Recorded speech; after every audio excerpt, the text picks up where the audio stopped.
Бүгін таңда министрлік тарапынан 2023-2027 жылдарға арналған ауылдық аймақтар дамыту тұжырымдамасы жүзеге асырылуда.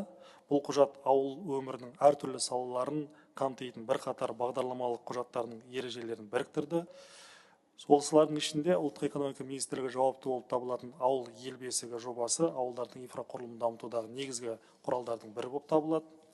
19 жылдан бастап жоба аясында ауылдардың инфрақұрылымын дамытуға 701 миллиард теңге қаржы бөлінді. Оған 2,2 мың ауылда 6600-ге жуық жоба іске асырылды. Нәтижесінде 5,3 мың шақырым көлемінде инженерлік желілер, сондай ақ 7,9 мың шақырым ауылішілік жолдар жаңғыртылды.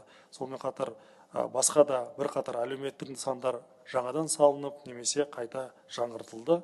Биылғы жылға да 500-ге жуық ауылдық аймақтарда 900-дан астам жобаны іске асыруға 176,4 миллиард теңге бюджеттен бөлініп отыр.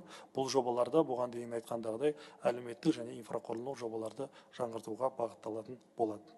Жалпы 2023-2024 жылдарда барлық көздерден ауылдарды дамытуға 2 триллионға жуық бюджеттен қаржы бөлінді.